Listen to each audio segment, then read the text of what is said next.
بسم اللہ الرحمن الرحیم الحمد للہ رب العالمین واشهد ان لا الہ الا اللہ وحدہ لا شریک لہ واشهد ان محمدا عبدہ ورسولہ بعد۔ معزز و مکرم روزے دار بھائیوں، روزہ کو عربی زبان میں صوم کہتے ہیں، اور صوم کے معنی ہوتے ہیں چھوڑ دینا، ترک کر دینا، رک جانا۔ روزہ عام طور پر 3 طرح کا ہوتا ہے، یا روزے میں لوگوں کی 3 طرح کی قسمیں پائی جاتی ہیں۔ ایک تو ظاہری روزہ ہوتا ہے، جس میں ہم اور آپ سب شامل ہیں، کہ انسان حلق کا روزہ رکھ لیتا ہے، پیٹ کا روزہ رکھ لیتا ہے، بیوی کے پاس جانے سے رک جانے کا روزہ رکھ لیتا ہے، یعنی بیوی کے پاس دن میں نہیں جاتا، حلق سے کوئی چیز نیچے نہیں اتارتا، کھانا پینا، پیٹ کا روزہ انسان رکھ لیتا ہے۔ یہ بھی روزہ ہے، یہ بھی اللہ رب العالمین کا حکم ہے، کیونکہ روزہ صبح صادق سے لے کر کے سورج کے غروب ہونے تک کھانے پینے، بیوی کے پاس جانے، اور وہ چیزیں جو روزہ توڑ دے، جیسے انسان کا جان بوجھ کر کے قے کرنا، ان چیزوں سے رک جانے کا نام روزہ ہوتا ہے۔ یقیناً یہ روزہ ہے، اسلام کا چوتھا رکن ہے، لیکن 2 اور روزے ہیں جو اس سے بھی زیادہ اہم ہیں، یا یہ کہ اس روزے کی قبولیت کا دار و مدار ان دونوں کے اوپر ہے۔ دوسرا روزہ کیا ہے؟ ہاتھ پاؤں کا روزہ، آنکھ کا روزہ، زبان کا روزہ، کان کا روزہ۔ آنکھ کا روزہ یہ ہے کہ انسان آنکھوں سے کوئی غلط چیز نہ دیکھے جو اللہ رب العالمین نے حرام کر دیا ہے۔ کان کا روزہ یہ ہے کہ انسان کان سے کوئی ایسی چیز نہ سنے جو اللہ رب العالمین نے حرام کر دی ہے، گانا، فلم، یا اس طریقے سے میوزک، جو بھی چیزیں حرام ہیں انسان کان سے نہ سنے۔ کچھ لوگ یہ سمجھتے ہیں کہ رمضان کا مہینہ آ گیا، اب ہم کیا کریں گے، گانے نہیں سنیں گے، فلمیں نہیں دیکھیں گے۔ رمضان کا مہینہ گزر جاتا ہے، گانا اور فلمیں دیکھنا اور سننا شروع کر دیتے ہیں۔ بلکہ ایسے بھی بد نصیب قسم کے لوگ ہیں جو رمضان کے مہینے بھی ساری چیزیں کرتی ہیں۔ ان کا رمضان کا مہینہ ہو، رمضان کے علاوہ کوئی بھی مہینہ، کوئی فرق نہیں پڑتا ان کے اوپر۔ ان کا حال وہی رہتا ہے جو رمضان سے پہلے کا رہتا ہے، ان کے اندر کوئی تبدیلی نہیں آتی ہے۔ گانا سننا، فلم دیکھنا، نمازیں نہ پڑھنا، غیبتیں کرنا، چغلخوری کرنا، ساری چیزیں ان کی چلتی رہتی ہیں۔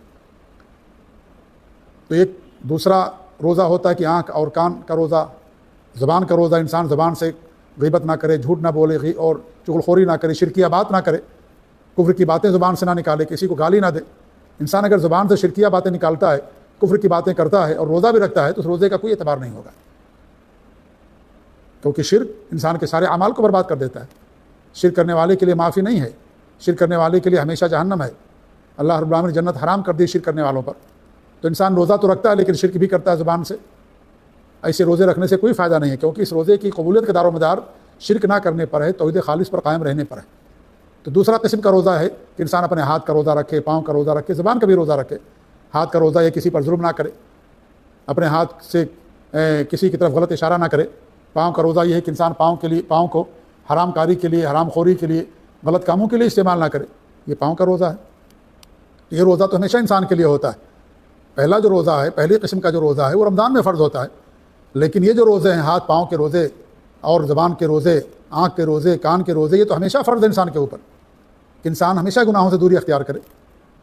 یہ تو اس کے لیے کسی مہینے کی قید نہیں ہے کہ رمضان ہی کے مہینے میں، کوئی بھی مہینہ ہو، انسان تمام مہینوں کے اندر اپنے ہاتھ پاؤں کا روزہ رکھے، زبان کا روزہ رکھے۔ یہ ہمیشہ اللہ رب العالمین نے فرض کر دیا ہے۔ اور تیسرا روزہ دل کا روزہ ہوتا ہے۔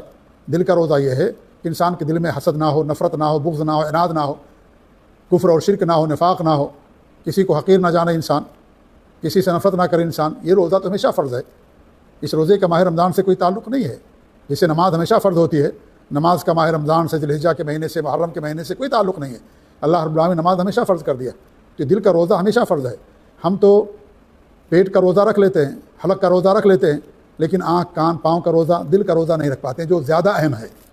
کیونکہ انسان اگر اس کے دل میں کفر ہے، نفاق ہے، یا شرکیہ عمل کرتا ہے، وہ اپنی پیشانی کو اللہ رب العالمین کے در کے علاوہ کسی اور در پر جھکاتا ہے، غیر اللہ کے سجدے کرتا ہے، اور انسان روزہ بھی رکھتا ہے، اس کے روزے رکھنے کا کوئی فائدہ نہیں۔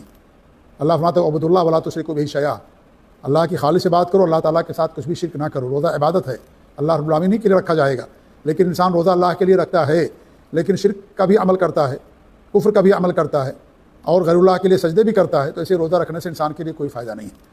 تو ایک تو ظاہری روزہ ہے، کھانے پینے سے رک جانا، بیوی کے پاس جانے سے رک جانا، یہ سارے مسلمان کر لیتے ہیں، لیکن جو ہاتھ پاؤں کا معنوی روزہ ہے اور جو دل کا روزہ ہے، انسان اس کو نہیں کر پاتا ہے۔ معنوی روزہ، دل کا روزہ انسان سے ہمیشہ مطلوب ہے، ہمیشہ انسان کو روزہ رکھنا ہے۔ جیسے ہجرت ہوتی ہے، ہجرت کے معنی بھی ہوتے ہیں چھوڑ دینا، ترک کر دینا۔ تو ایک ہجرت تو نقل مکانی کا نام ہے، کہ انسان ایک ملک سے دوسرے ملک سے جاتا ہے، ایک جگہ سے دوسرے جگہ جاتا ہے، اس کو ہجرت کہا جاتا ہے۔ چھوڑ دیا اس نے اپنی جگہ، اپنا ملک چھوڑ دیا، اپنا دیار چھوڑ دیا۔ یہ حصی اور ظاہری ہجرت ہے سمجھ لیجئے، لیکن ایک معنوی ہجرت ہے۔ وہ معنوی ہجرت قیامت تک کے لیے ہمیشہ رہے گی، اور وہ کیا ہے؟ جیسا کہ اللہ کے رسول صلی اللہ علیہ وسلم فرماتے ہیں کہ والمہاجر من ہجر ما نہى اللہ عنہ ورسولہ، کہ مہاجر ہوا ہے کہ جس نے ان چیزوں کو چھوڑ دیا جن چیزوں کو اللہ اور اس کے رسول نے منع کر دیا ہے، وہ اصل مہاجر ہے۔ اللہ نے منع کر دیا ہے، جھوٹ نہیں بولنا، شرک نہیں کرنا ہے، غیبت نہیں کرنا ہے، انسان ان چیزوں کو چھوڑ دے، اصل مہاجری ہے جو گناہوں کو چھوڑ دے۔ اصل روزے دار ہوا ہے جو گناہوں کو چھوڑ دے۔ ایک انسان ہجرت کر کے دوسری جگہ جاتا ہے، مثال کے طور پر کسی کافر ملک سے اسلامی ملک میں جاتا ہے، لیکن اسلامی ملک میں جانے کے باوجود اس نے شرک نہیں چھوڑا، کفر نہیں چھوڑا، نفاق نہیں چھوڑا، تو کوئی فائدہ نہیں ہے جو اس نے ایک کافر ملک کو چھوڑ کر کے اسلامی ملک میں چلا گیا، کوئی فائدہ نہیں اس کے لیے، کیونکہ جو اصل ہجرت ہے اس کے پاس نہیں ہے۔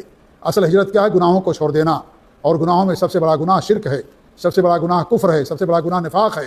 اگر یہ چیز نہیں چھوڑتا ہے تو ملک چھوڑ دینے سے، شہر یا اپنا گھر چھوڑ دینے سے انسان حقیقت میں مہاجر نہیں ہوگا۔ اگر انسان نے اپنا ملک نہیں چھوڑا لیکن گناہوں کو اس نے چھوڑ دیا تو کسی بھی ملک میں ہو جنت کے اندر جائے گا، کسی بھی ملک کے اندر ہے، کفر کے ملک میں ہے، اور یعنی جہاں شرک و کفر کے اڈے ہیں، مرکز ہیں، وہاں رہتا ہے انسان، لیکن توحید پر قائم ہے، شرک نہیں کرتا، کفر کا کام نہیں کرتا، ایسا انسان جنت کے اندر جائے گا۔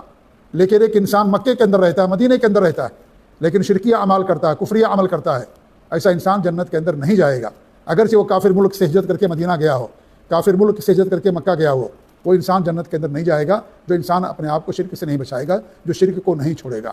تو اصل ہجرت ہے شرک کفر کو چھوڑ دینا، بڑے بڑے گناہوں کو چھوڑ دینا، یہ اصل ہجرت ہے۔ تمام گناہوں کو چھوڑ دینا یہ ہجرت ہے۔ ایسی روزہ بھی ہے میرے بھائیوں کہ اصل روزہ دل کا روزہ ہے، اصل روزہ آنکھ کان پاؤں ہاتھ کا روزہ ہے۔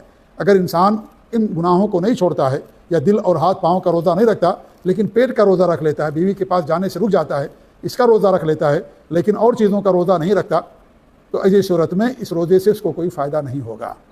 تو اصل روزہ کیا ہے؟ دل کا روزہ، اصل روزہ ہاتھ اور پاؤں کا روزہ ہے۔ ہم میں سے بہت سارے مسلمان ان چیزوں سے نہیں رک پاتے، روزہ بھی رکھتے لیکن کفر بھی کرتے، شرک بھی کرتے۔ ایسا روزہ رکھنے سے انسان کو کوئی فائدہ نہیں، وہ ظاہری روزہ تو ہو جائے گا لیکن اللہ تعالیٰ کے ہاں اس کا کوئی اعتبار نہیں ہوگا، ایسے روزے بیکار ہو جائیں گے، ایسے روزوں کی کوئی حقیقت نہیں ہوگی، نمازیں بھی بیکار ہو جائیں گے، حج بھی بیکار ہو جائے گا، صدقات و خیرات بھی بیکار ہو جائے گا، اللہ تعالیٰ سارے عمل کو برباد کر دے گا۔ وَلَوْ أَشْرَكُوا لَحَبِطَ عَنْهُمْ مَا كَانُوا يَعْمَلُونَ، اگر یہ شرک کر لے اللہ ان کے سارے اعمال کو برباد کر دے گا۔ اللہ نے 18 نبیوں کا ذکر کیا سورہ انعام میں، اس کے بعد فرمایا کیونکہ شرک انسان کے سارے عمل کو تباہ و برباد کر دیتا ہے۔ میرے بھائیوں، میں ہمیشہ اس بات پر کیوں ترکیز کرتا ہوں؟ اس لیے کہ ضروری ہے یہ، انسان کو کینسر کی بیماری ہے، کینسر کی دوا نہ دی جائے اور اس کو بخار اور اس طریقے سے دوائیں دے دی جائیں، طاقت کی دوائیں دے دی جائیں، کوئی فائدہ اس کا نہیں ہوگا۔ یہ مرض دور کرنا اس کے لیے، انسان کو بہت بڑا زخم ہو گیا، اوپر سے مرہم پٹی کر دی جائے لیکن جو مواد ہے، جو پیپ ہے، اس کو نہ نکالا جائے، اس کا آپریشن نہ کیا جائے اور اوپر سے دوائیں دے دی جائیں، اس کا کوئی فائدہ نہیں ہوگا۔ تو اصل چیز میرے بھائیو یہ ہے، اس لیے بار بار ہم اس بات کی دعوت دیتے ہیں، اس بات کی تعلیم دیتے ہیں، جیسا کہ اللہ رب العالمین نے بار بار اسی بات کا حکم دیا کہ اللہ کی بات کرو، شرک نہ کرو۔ شرک کرنے سے انسان کے سارے اعمال برباد ہو جائیں گے۔ آج دنیا میں مسلمانوں کی تعداد شرک کرنے والوں کی ہے، روزہ بھی رکھتے، شرک بھی کرتے۔ ایسا روزہ رکھنے سے اللہ تعالیٰ کے ان کو کوئی فائدہ نہیں ہوگا۔ دنیا کے لحاظ سے روزے دار ہیں، دنیا کے لحاظ سے وہ نمازی ہیں، زکوٰۃ دینے والے ہیں، حاجی ہیں، سب کچھ ہیں دنیا کے لحاظ سے، لیکن آخرت میں اللہ تعالیٰ کے یہاں ان اعمال کا کوئی فائدہ نہیں ہوگا اگر انہوں نے اپنے عمل کو شرک سے نہیں بچایا۔ اگر وہ شرک کریں گے تو کوئی فائدہ اللہ تعالیٰ کے یہاں نہیں ہوگا۔ اس بات کو نوٹ کر لیجئے، اس بات کو گرہ بنا باندھ لیجئے اور اس بات کو ہمیشہ یاد رکھیے۔ تو میرے بھائیوں، یہ ہے روزے میں لوگوں کی اقسام یا روزہ کی قسمیں۔ ان میں سب سے اہم روزہ دل کا روزہ ہے، سب سے اہم روزہ شرک نہ کرنا، کفر نہ کرنا، گناہوں کو چھوڑ دینا، یہ اصل روزہ ہے۔ اللہ رب العالمین ہمیں اصل روزہ رکھنے کی توفیق دے اور اس روزے کے ساتھ اس کو بھی توفیق دے، اور جو اصل روزہ ہے اس کی بھی اللہ تعالیٰ ہم سب کو توفیق دے، آمین۔ وجزاکم اللہ خیر، وصلی اللہ علی محمد وعلی آلہ وصحبہ اجمعین، والسلام علیکم ورحمۃ اللہ وبرکاتہ۔